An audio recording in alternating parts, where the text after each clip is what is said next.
Hey friends, this is Callie. Thanks so much for joining me today. I appreciate you spending some time with me. I've got a fun spring card using lots of die cuts from Lawnfawn, and so we are going to be doing lots of ink blending and die cutting today. To save some time, I've die cut all of the pieces off camera. First off, I have the Ladybug add-on from the Tiny Gift Box dies, and I'm going to make 2 ladybugs for my card, so I've cut everything so that I have enough pieces for 2 here, and I've got some backing pieces for the eyes and the mouth. So we're going to go ahead and put that together first. I'm adhering the backing for the eyes and the mouth, and then I'm going to create that frame for the face with the lower part of the body, which is black.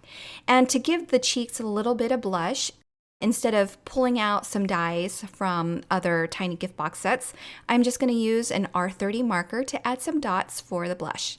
And then I'm going to adhere all the pieces together, and I'm going to leave off the wings because I'm not sure if I'm going to have enough room or how far I should spread out the wings, so I'm just going to leave that part for last. But once all of those pieces are put together, I can set them aside to work on the flowers. Something I love about Lawnfawn is that a lot of their products coordinate. So these flowers are from the stitched flower frame, that large one, and then the smaller one is from the Reveal Wheel Circle add-on frame for the flower and sun. So I'm just using the flower. I've die cut lots of pieces here for the stems and leaves. And now what we're gonna do is just add some color by ink blending. I'm using Noble Fur ink, and I'm just gonna use my blending brush to apply some ink on the edges of the leaves and the stems. And I want to say that my card today is heavily inspired by Tammy Stark. I was looking at the product page for the stitched flower frame, and I love what she did with her card with these stitched flowers and tulips, as well as the ladybug die. So I was inspired to create something similar with my take on it. So I just wanted to give her the credit that she deserves for the inspiration on my card today.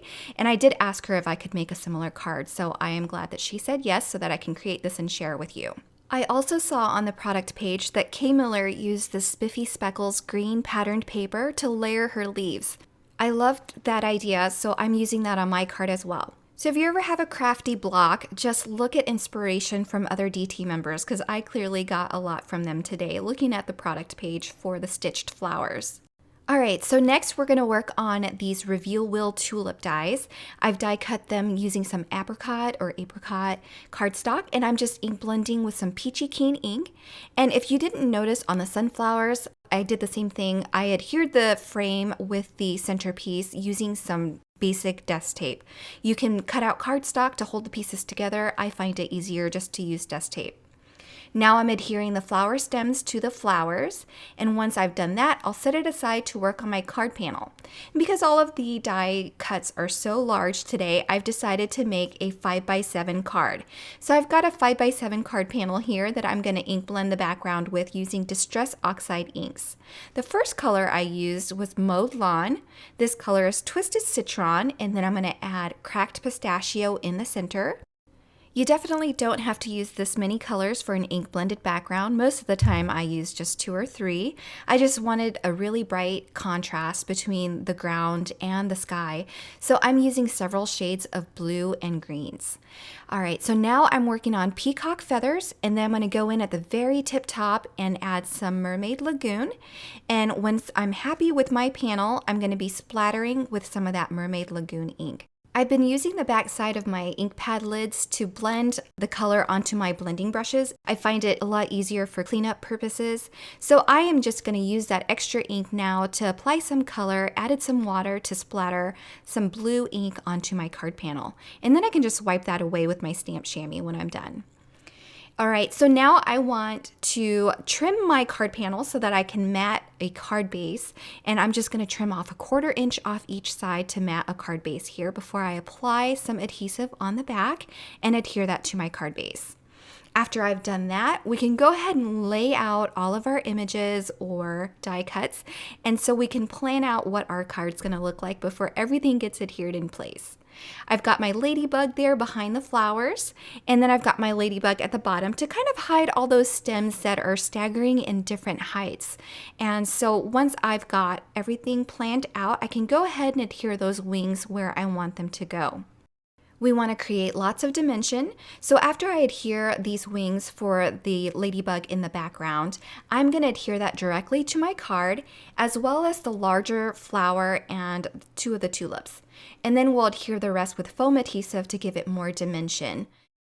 So I'm using some liquid glue here for the images that I want in the background. And then for the images in the foreground, I'm going to use some foam adhesive and cutting them down to manageable sizes to fit the stems and the flowers to adhere them to my card. I'm going to trim that stem on this one flower so that it doesn't extend into the bottom of my card. So we ink blended a lot of leaves earlier. I obviously don't have a whole lot of room for leaves, but I'm going to manage to squeeze in a few. I'm going to use 3 big ones. I'm going to add one on the left, on the right, and one in the center, and then use at least one little one that I die cut earlier. I spent a lot of time die cutting before I started filming so that it could make the video process a little bit quicker. I'm just going to save all those extra pieces for a different project on another day. And so now we can work on our sentiment. I've got the simple wavy banners die that I've die cut first. It is a solid die, so you have to die cut before you stamp. So I've die cut my banner in black, and I've adhered the whole thing, including the negative, in my MISTI using some adhesive tape runner, and that'll just hold my cardstock in place so it doesn't move while I stamp using Versamark ink and then applying my embossing powder and heat setting my sentiment. Once I have my sentiment prepared, I'm going to go ahead and adhere that to my card using some foam adhesive for additional dimension. And that'll finish my card for today. Tammy used some really pretty jewels on her flowers, and so you can definitely add those or some white gel highlights. I just didn't think to do that before I stopped filming, so this is the end of my card. I hope you enjoyed my spring card.